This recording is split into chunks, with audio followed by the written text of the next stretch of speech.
नमस्ते दोस्तों, मनमोहक हिंदी कहानियाँ चैनल में आप सभी का स्वागत है। आज की हमारी कहानी है एक नया परिचय। आपको हमारी कहानी पसंद आती है तो वीडियो को लाइक और चैनल को सब्सक्राइब जरूर कीजिएगा। MRI टेस्ट करवाने के नाम से रीना की हालत खराब थी। उसने सुना था कि मशीन के अंदर लेटना पड़ता है, फिल्मों में देखा भी था। सुबह ही वह अस्पताल में भर्ती हुई थी। रीना का नंबर आने में समय था। राजीव ने उसके कंधे पर हाथ रखते हुए कहा, घबराओ मत, अभी मैं डॉक्टर से अनुरोध करता हूँ कि मुझे तुम्हारे साथ अंदर चलने दें। रीना कुछ बोली नहीं। कमर के तेज दर्द से परेशान रीना को भर्ती होना पड़ा था। कमर दर्द तो उसे सालों से था, पर इतना ज़्यादा नहीं रहता था। वह तो अब भी इतनी गंभीरता से ना सोचती, पर राजीव अब पूरी तरह से इलाज करवाने पर अड़ गए थे। हुआ यह था कि 2 महीने पहले राजीव के कुलीग अमन बाथरूम में फिसलकर गिर गए थे। कई दिन तक उनका कमर का दर्द ठीक नहीं हुआ, तो वे इसी अस्पताल के इन्हीं ऑर्थोपेडिक डॉक्टर नवीन के पास आए थे। उनका भी MRI और कई दूसरे टेस्ट हुए थे, और उनकी जब रिपोर्ट्स आई थी तो जैसे एक तूफान सा आ गया था। अमन को स्पाइन कैंसर था। उनकी स्पाइन 65% खराब हो चुकी थी। उन्होंने ही बताया था। कमर दर्द तो उन्हें अक्सर रहता था, पर वे इसे काम की अधिकता का प्रेशर समझ लेते थे। रीना ने तब से नोट किया था कि राजीव उसकी सेहत को लेकर परेशान रहने लगे थे। अपने व्यस्त दिनचर्या के बावजूद घर के कई कामों में उसका हाथ बटाने लगे थे। अस्पताल में बैठी रीना को दर्द तो था ही, कभी बैठ रही थी, कभी उठकर टहलने लगती थी। इतने में राजीव ने आकर कहा, रीना सॉरी, डॉक्टर किसी को साथ नहीं जाने दे रहे हैं। राजीव के चेहरे की उदासी रीना को बहुत कुछ सोचने पर मजबूर करती रही। उसने खुद को संभालते हुए कहा, कोई बात नहीं, चिंता मत करो, मैं ठीक हूँ। और रीना ने खुद को काफ़ी संयत कर लिया था। इतने में रीना के मोबाइल पर उसके दोनों बच्चों मौनी और मोनू के फ़ोन आ गए। दोनों कॉलेज तो गए थे, पर मन माँ में ही अटका था। दोनों से बातें करके रीना ने अपना फ़ोन बंद करके राजीव को पकड़ा दिया। उसका नंबर आ गया था। मन बेचैन था। ना चाहते हुए भी आंखें भर आईं। राजीव कुछ कह नहीं पाए, बस रीना का हाथ अपने हाथ में लेकर चुपचाप पल भर खड़े रहे। राजीव की भीगी हथेलियाँ जैसे राजीव के दिल की हालत बयां कर रही थी। रीना ने अंदर जाते हुए पीछे मुड़कर एक बार राजीव की आंखों में झांका। उदास भीगी सी आंखों की नमी रीना ने अपने दिल में भी उतरती महसूस की। पल भर में लगा यह हाथ, यह छुअन, जैसे आज सब कुछ है उसके लिए।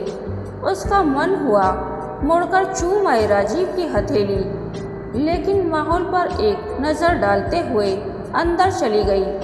रीना ने नर्स का दिया गाउन पहना। दिल धड़का जब नर्स ने उसे एक स्विच दिया और कहा, कोई प्रॉब्लम हो तो इसे दबा देना, हम आ जाएंगे।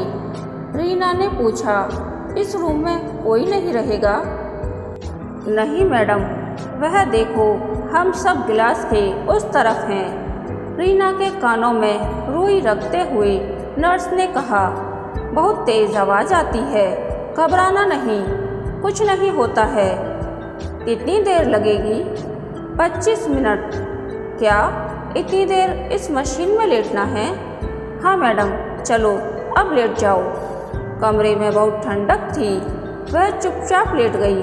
नर्स ने उस पर कंबल डाल दिया और वह स्विच हाथ में पकड़ा दिया।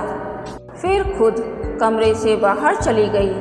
रीना को जब मशीन के अंदर किया गया उसका मन हुआ हाथ पैर मारकर जोर से चीख पड़े। वह यहाँ ऐसे नहीं लेट पाएगी।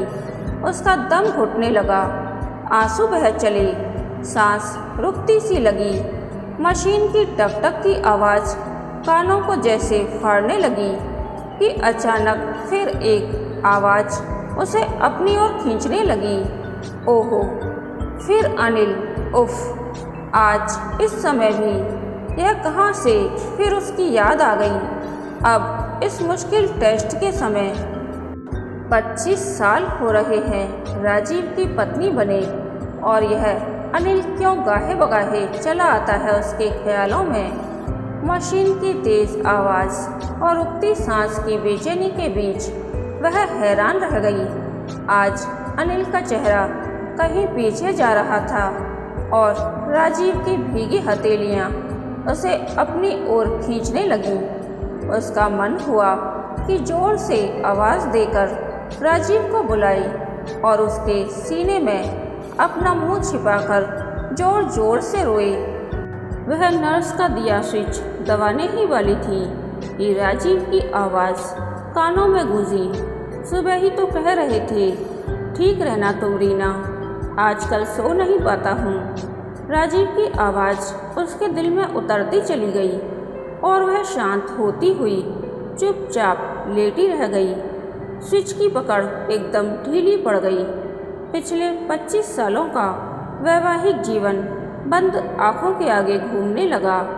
कॉलेज में उसका प्यार सीमाएं तोड़ वर्जनाओं को नकारता हुआ किसी सैलाब की तरह आगे नहीं बढ़ा था, बल्कि अनिल और उसका प्यार तो एक सुगंधित फूल की तरह था जिसमें वे दोनों ही डूबे रहे।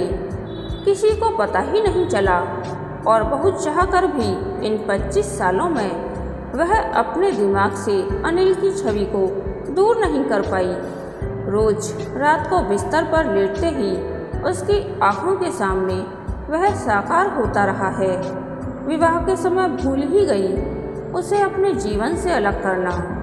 अंदर से हमेशा उसके साथ ही जुड़ी रही। विवाह उसके लिए बस एक समझौता था। अपनी सारी भावनाएं तो वह अनिल को सौंप चुकी थी। उसे बहुत ही सौम्य, शालीन, सुव्यवस्थित किस्म के इंसान राजीव का भरपूर प्यार और पूर्ण समर्पण मिला, पर राजीव के प्रति उसका समर्पण हमेशा आधा अधूरा ही रहा। मशीन की टक टक बंद हुई तो उसे लगा जैसे वह बहुत लंबा सफ़र करके लौटी है। अचानक राजीव को देखने का मन हुआ। आजकल पता नहीं क्यों हर समय यही दिल चाहता है कि राजीव आसपास रहे। पहले ऐसा नहीं होता था। जब से उसकी तबीयत खराब है, सारे काम छोड़कर राजीव छुट्टी लेकर उसका ध्यान रख रहे हैं। खाना बनाने के लिए ज़बरदस्ती मेड भी रखवा दी है। जरा सा भी वजन उसे उठाने नहीं देते। कभी भी उसका हाथ पकड़कर चुपचाप लेट जाते हैं। उसके बराबर में नर्स आई तो उसके विचारों में विराम लगा। नर्स ने उसे सहारा देकर उठाया, कपड़े बदलने के लिए कहा। वह चेंज करके बाहर आई तो राजीव बेचैनी से टहलते दिखे। उसे देखते ही लपके, ठीक हो ना? रीना ने हाँ में गर्दन हिलाई। आओ 2 मिनट बैठो, फिर रूम में चलते हैं। रिपोर्ट तो 3 बजे तक आएगी। अस्पताल के रूम में बेड पर लेटकर रीना ने कहा, अब तुम भी थोड़ा आराम से बैठ जाओ, सुबह से इधर से उधर कर रहे हो। राजीव ने बैग खोलते हुए कहा, चलो पहले अब नाश्ता करते हैं। लेकिन रुको, मैं कैंटीन से चाय लेकर अभी आया। रीना के कुछ कहने से पहले ही राजीव कमरे से निकल गए। रीना को नाश्ते में चाय चाहिए, यह सबको पता है, जबकि राजीव चाय पीते ही नहीं हैं। राजीव चाय लेकर आए। दोनों ने नाश्ता किया। नाश्ता और खाना सुबह मेड श्यामला ने बना ही दिया था। उसके बाद राजीव बेचैनी से अंदर बाहर करते रहे। बार बार घड़ी देखते, उनके चेहरे पर हवाइयाँ उड़ रही थीं। लंच भी बहुत थोड़ा सा खाया। बच्चे फ़ोन के जरिए संपर्क में थे। 2:30 बजे से ही रिपोर्ट लेने के लिए कभी काउंटर तक जाते, कभी नर्स से पूछते। थोड़ी देर बाद राजीव तेजी से चलते हुए रूम में आई। रीना के बेड पर बैठकर उसे सीने से लगा लिया। रिपोर्ट्स आ गई रीना? डॉक्टर से फ़ोन पर बात करके आया हूँ। उन्होंने फ़ोन पर ही रिपोर्ट्स पूछ ली थी। कोई बड़ी चिंता नहीं है रीना, डिस्क में थोड़ी दिक्कत है, ठीक हो जाएगी। ओह रीना। राजीव की बाहों में रीना ऐसे दुबकी थी जैसे वह कोई छोटी बच्ची हो। आज उसका मन हुआ बस वह इन्हीं बाहों में समाये रहे। राजीव ने कहा, बच्चों को बता दूं, वे भी परेशान हैं। राजीव बच्चों से बात करते हुए कितने आश्वस्त दिख रहे थे। अब वह लेटकर आज स्वयं को धिक्कारने लगी। आखिर क्यों नहीं वह एक सीधी राह पर चल पाती है। केयरिंग पति हैं, बच्चे हैं। राजीव एक अच्छे पति, पिता और जिम्मेदार इंसान हैं, पर वह क्यों मूर्ख है। यादों से चिपके रहने की आदत को छोड़ क्यों नहीं देती। ये यादें उसे वर्तमान से दूर ढकेलती हैं। वह क्यों उन्हें अपने खुशहाल जीवन में इस तरह बिखेर देती है कि वर्तमान उसमें दब सा जाता है। जीवन के कितने साल उसने अतीत में जीकर बेकार कर दिए। अब उन खूबसूरत लम्हों की भरपाई कभी कर पाएगी? बेचारे राजीव तो उसकी गंभीरता को उसका स्वभाव ही मान चुके हैं। शाम को बच्चे भी सीधे अस्पताल ही आ गए। रीना से लिपट गए दोनों। कुछ देर चारों बातें करते रहे। शाम को डॉक्टर ने आकर बताया, डिस्क में थोड़ी परेशानी है, दर्द ज़्यादा है तो कल सुबह में एक इंजेक्शन देंगे, फिर एक्सरसाइज, एक्यूपंक्चर और दवाओं से ठीक हो जाओगी। और कुछ बातें समझाकर डॉक्टर चले गए। रात को बच्चे घर चले गए। राजीव को ही रुकना था। सुबह ऑपरेशन थिएटर में जाने के ख्याल से ही रीना तनाव में थी। चुपचाप लेटकर आंसू रोकने की कोशिश कर रही थी। राजीव उसके पास ही आकर बैठ गए। अपना हाथ उसके माथे पर रखकर पूछा, डर रही हो? घबराओ मत, मैं हूँ ना। राजीव का एक हाथ रीना के माथे पर था, दूसरे हाथ में रीना का हाथ था। आज राजीव का स्पर्श शरीर पर महसूस होता हुआ उसकी सोच को भिगोता जा रहा था। वह आंखें मूंदे उनकी परिचित खुशबू को महसूस करने लगी। उसे लग रहा था उसके अंदर एक नई रीना ने जन्म ले लिया है। उसका खुद से यह एक नया परिचय था। वह खुद से ही अभिभूत लगी। अब जैसे उसकी सोच, उसका जिस्म सुगंधित हो उठे थे। अब वह इसी खुशबू में भीगी फिरती रहेगी जीवन भर। उसने पूरे मन से आज अतीत को तिलांजलि दे दी। अब जीवन की सार्थकता पीछे मुड़ने में नहीं, बल्कि वैवाहिक रिश्ते के साथ ईमानदारी से आगे बढ़ने में ही थी। जीवन के 40वें दशक में इस समय वह विमुग्ध थी अपने आप पर, राजीव पर, इस नियति पर। आज लग रहा था कितना बेईमानी था सब। हाथ तो पहले भी छुआ है राजीव ने, लेकिन आज राजीव का स्पर्श जैसे तपती जलती दोपहर के बाद आधी रात की ठंडी ठंडी चांदनी। एक बार तो उसका मन किया कि कह दे, राजीव हाथ मत हटाना, पर होंठ और जवान को जैसे ताले लग गए थे।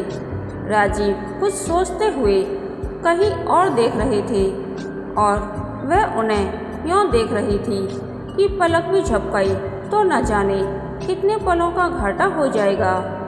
ऐसा तो कभी भी नहीं हुआ था। शायद उसे प्यार हो गया है। हाँ, फिर से, यकीनन। अचानक राजीव ने रीना को देखा।